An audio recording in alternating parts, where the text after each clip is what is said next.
Ladies, welcome to Women Talk Business, brought to you by Maybank. I'm so excited to have each and every one of you here today because, my God, the combined experience and wisdom that you have in the world of business, especially those led by women, is just simply incredible. We'll start with Hazlinda Hamed.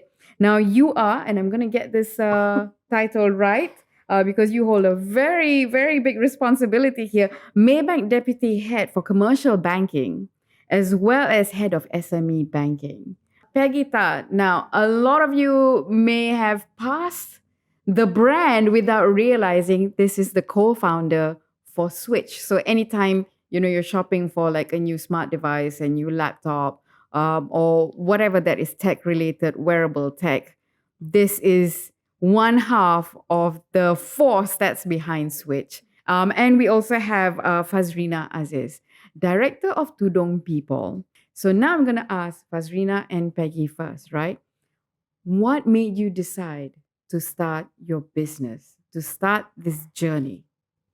Well, a bit of a backstory. I started Tudung People when I was in my university. So coming from UAE where hijab is compulsory, and as you know, the students are not just Malaysian, so there's a lot of different countries. So I find that there were no hijab representing Malaysia. So I wanted to create Tudung for the people, by the people.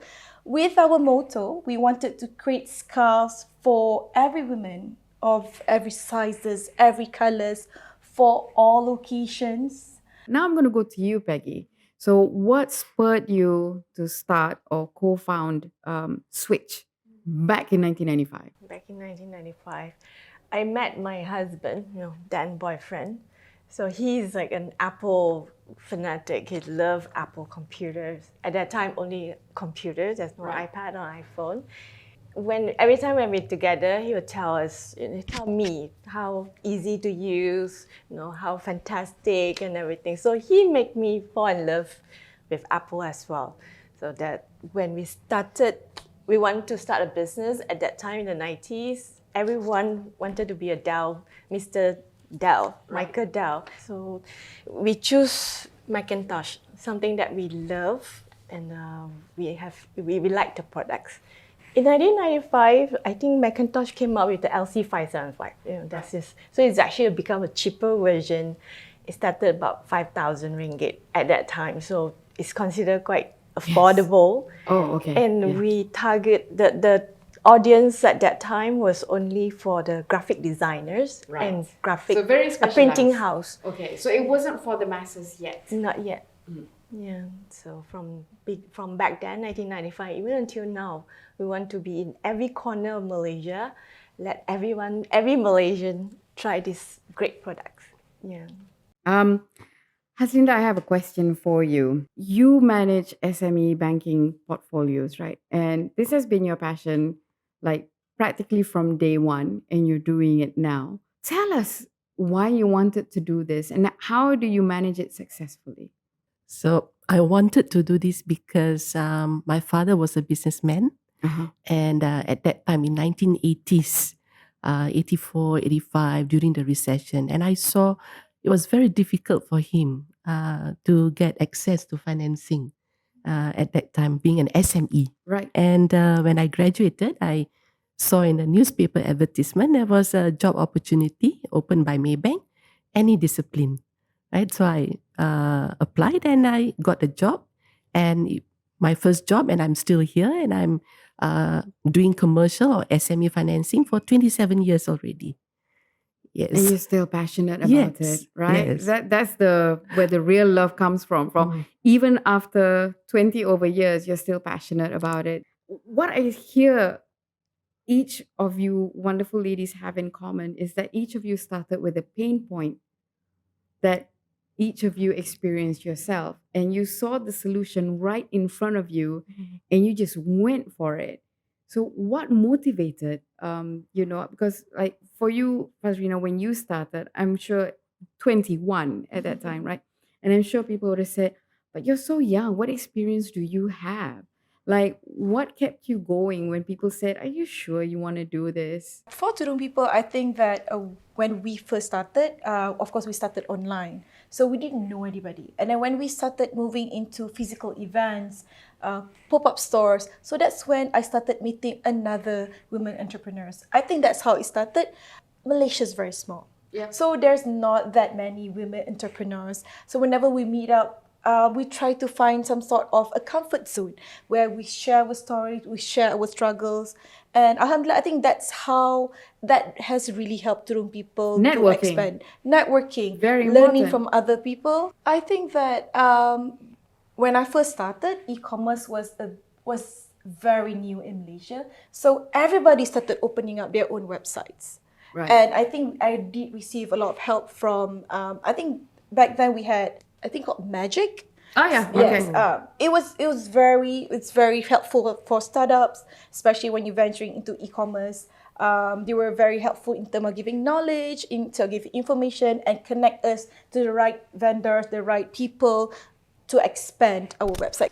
And Peggy, scaling up, that must have been scary. What advice do you have for women, entrepreneurs, or even any entrepreneur, like, who want to scale up, from your experience scaling up from one store in Penang, second store in Kuching, and now 220 around the country, and then beyond, right? I think being good friend with your bank is very important. Yeah. So banker is not the enemy. Remember that, yeah.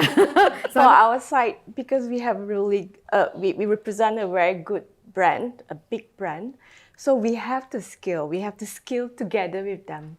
So we can't stop, if we stop in Penang, I probably do fine with one store, but we will be forgotten. So scaling is necessary when you have a big brand that you carry with you. So I'm not scared about scaling. I'm probably scared of not skill. If my product is not scalable, then I might have to think about it. So if it's scalable, then it's yes, I love it. Yeah, if we love the challenge, and with Maybank support, we'll continue. Yeah. Let's talk about that relationship, because I think, especially where women are concerned, I mean, our primary relationship is not going to be with our bank. Our primary relationship will probably be with our vendors or our drop shippers or whatever. And you don't usually see that the relationship with a bank is something that you should cultivate. Now, Peggy, when we were talking before, you were telling us about, actually, when times are tough, that's when you should be talking to your bank. So tell us a little bit more about that. And Hazlinda, I'd also love to hear from you after that, like how banks can actually help you out of a corner maybe that you're backed into as an entrepreneur. So we'll start with you, Peggy, because you were telling me about particularly challenging times that Switch had gone through before, and that's when you get closer to your bank. We did raise funds from families and friends. So we found out that raising funds from individual, it actually costs you more than from bank.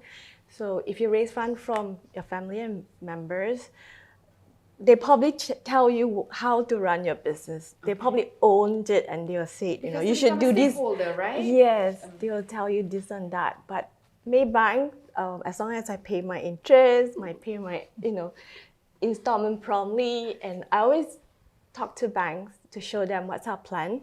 And every year there's different skills. Just keep going. So for the past 20 over years, it just keep telling that this is the next year's plan, or this is how we are moving it, and they'll come up with facilities to assist us. Yeah. So what can you say to reassure, especially female entrepreneurs, about not being scared of the bank? Okay, I think that's a very important question, because a lot of people like to come to the bank when they want financing, right? And when they want to open an account. But when they have problems, that's the last person that they want to see or Right. tell. Yes. Okay, so we like to share different thoughts and view on that. Firstly, I think most important that you share with the bank what you are facing, whether it's temporary, short term, or medium, or it will take you longer to recover or to come out from it. Mhm. And do share with us, because the moment you share your exact, like Peggy mentioned just now, her business plan and whatnot, maybe that issue or challenges is just temporary. Right. So if temporary, we have advisory, or we can actually share with you how you can actually manage your cash flow better and come out from it. Yeah. Right. And if let's say it's for a longer term and we need maybe more information, you can share with us. What are your plans? How do you intend to come out of this, and what are the prospects? So then I want to relate to proper bookkeeping and financial record is also very key, because for us to assess, we need all this information, right? And we'll definitely want to help, because we want to see you coming out, survive, revive, and be more viable and grow. Yeah. Because when you grow, we grow. So proper bookkeeping, and we were talking about this the other day as well. And there's so many apps, free apps also, that allow you to keep track of what's coming in and out. It's things start getting a bit confusing, I guess, when sometimes they use their personal account for certain transactions, and then suddenly it doesn't look legit on the book. What are some of the biggest mistakes people make when it comes to proper bookkeeping? Okay, I think you said it rightly just now.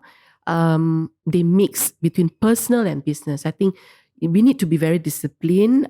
We need to have a proper financial record and bookkeeping. Separate your personal and your business finances. Then you can see where you're going, even for your personal, right? So when you have that, you would know, you can gauge what you need at this moment and Yeah. what you need further to go or to scale up your business. So now, talking about that, let's go to what you wish you knew when you first started. So we'll start with you, Fazrena. If I had met 21-year-old Fazrena, I would tell her, don't do this and do this. What would you have, what did you learn the most? One of the things that I've learned is to not try to do everything yourself. So that is the thing that, like you said, like scaling up is a must. Same goes. I think that in terms of to scale a business up, you have to hire people. You have to. Did you try to do everything yourself? I did the first year. Just yes. you and your friends, maybe, and Me some and family a members? family members, Okay. whoever's free. Trying to keep the cost low actually cost me a lot Yes. more. How did you discover that, and what did you do to solve that issue? When I start separating my personal life, so the first thing is moving out of home. So I've started working from home, and I'm like, I have to take the risk. So we moved out and took like a proper office, and that's when we can start building a team. We started with that, and then when we want to expand more, we know that with 2005 as a start, this is not going anywhere. So that's how our first relationship with the bank. We got with the Right. bank. Yeah. Okay. And we moved on from there. And now we know, actually, this is the path that we are going. We're not scared anymore. Alhamdulillah. Having that knowledge makes it less scary, kan? Betul. Is when we don't know, that's when like, alamak, takutnya, but when you know, the more knowledge you have, the less fearful you become. What about you, Peggy? The first 1 or 2 years of starting Switch at that time, what were like the biggest lessons you had? Yeah, same thing. We multitask. Okay. Yeah, we thought You both of you also tried to do everything yourselves to keep my the cost husband down? is the programming Okay. part, so he's doing the how we issue cash bills, so he'll do the programming.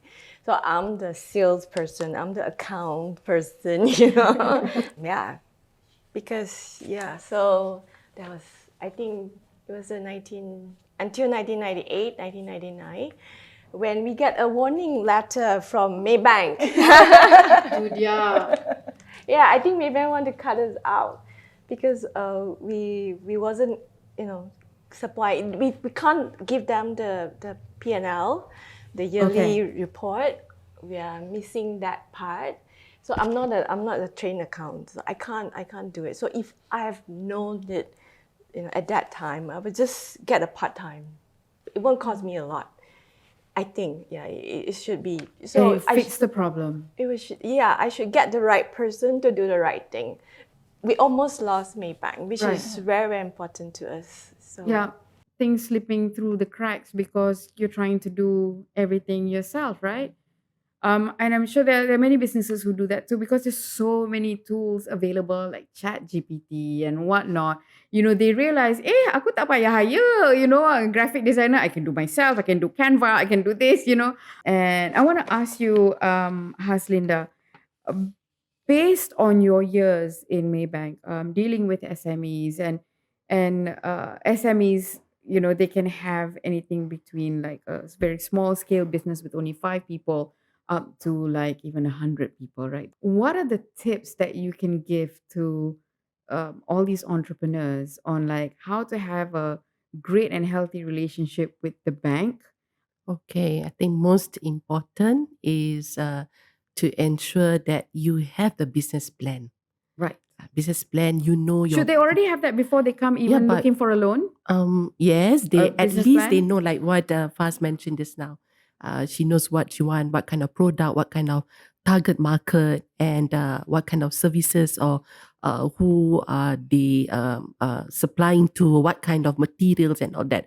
So that's very important to me. I mean, for any SMEs Mm. to be viable and to even survive, because you need to know what are your strengths, your areas of opportunity, and what can actually impact you. Mhm. Right? So if you have that, like what you said just now, Kutsia, knowledge is very important. If you just go in without any knowledge and or try to have more knowledge on the industry that or the business that you are dealing with, you will not be prepared for any adversity. So, but if you're more prepared, then you will find resources and alternatives and ways to actually solve your challenges or your problems. That's to me is very key. And of course, the other one is that to keep abreast with the rapid changes of the consumer demands, your Mhm. client demands. You've got to keep abreast with it and be agile to adapt to the changes with the current market landscape. Then you know that you are competitive and you'll be able to be relevant in the market. Hazlinda, the perception is that when women go into business, it's like spa business ke, food business ke, restaurant business ke, selling clothes, boutiques and all that. But what have you seen actually, the progression or evolution of women-led businesses? Okay, I'm fortunate to see many types of women entrepreneurs, and you're right. I think it's not just limited to these traditional sectors or industry. I've seen women who are very successful in construction, engineering, security, water manufacturer. Wow. Yeah, water manufacturer, and what else? It's possible, but of course, I don't think it's easy. Definitely, there will be ups and downs, but you must have the perseverance. And a good business plan. Yes. Okay. What do you think lie ahead for women entrepreneurs? Well, I think that women are more. It is easier to start a business right now, especially if you're a woman. I think back then, perhaps people are a bit more skeptical when it is a women-led business.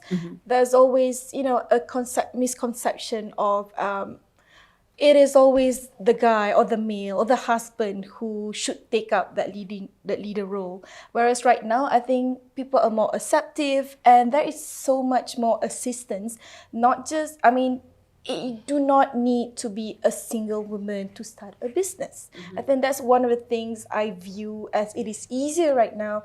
There is so much things that can help you even if you are a single mother, you want to start a business, that nothing stops you.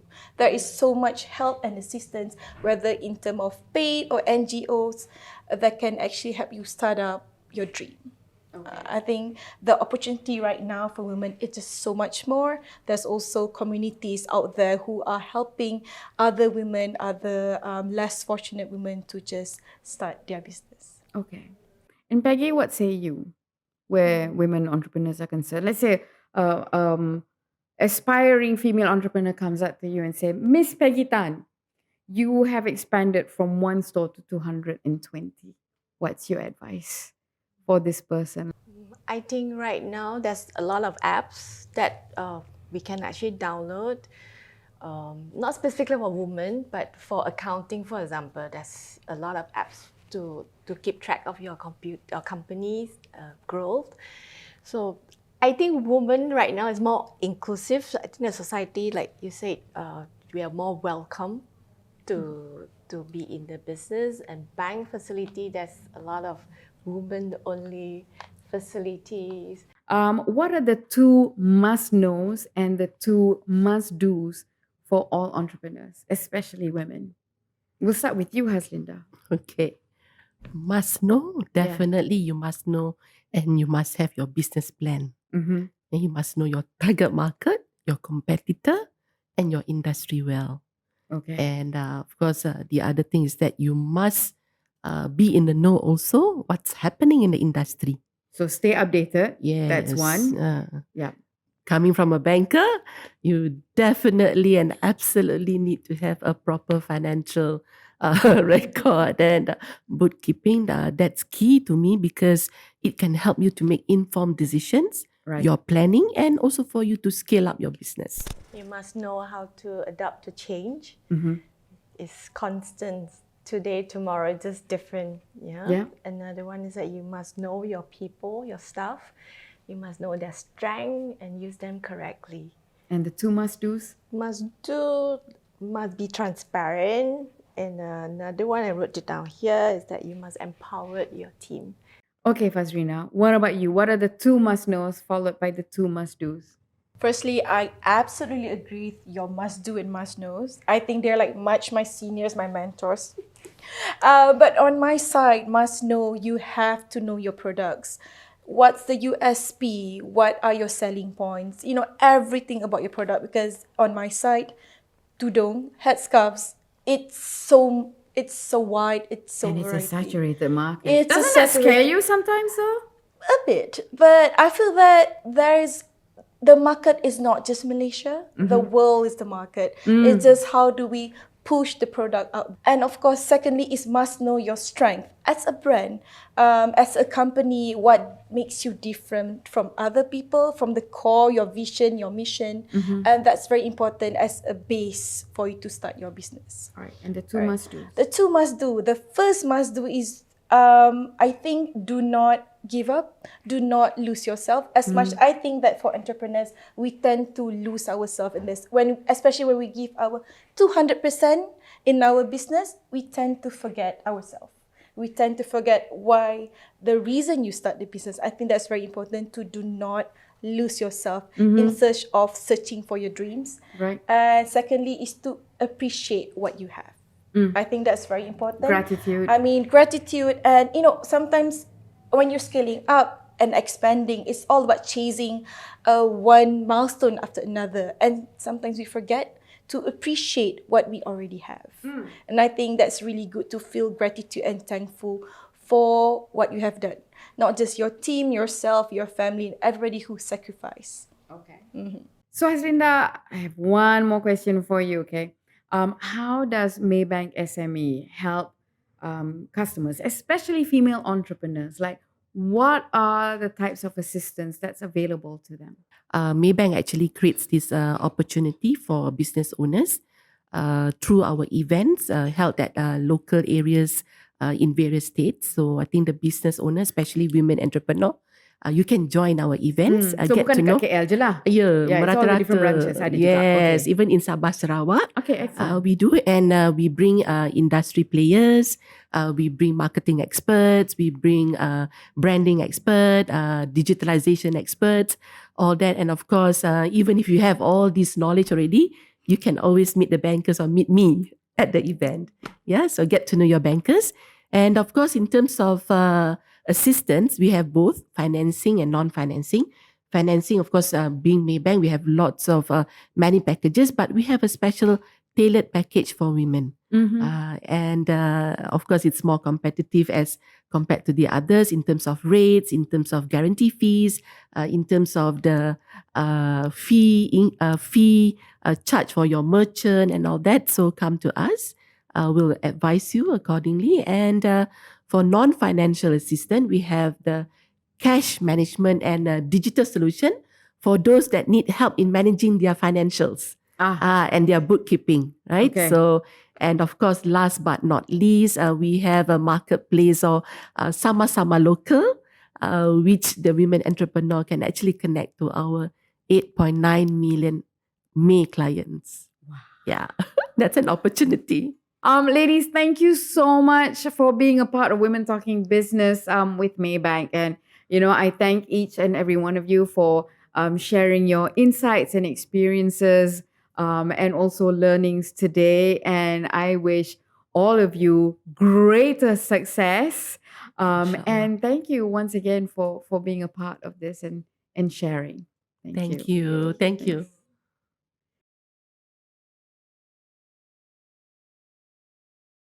Do do do do do do do.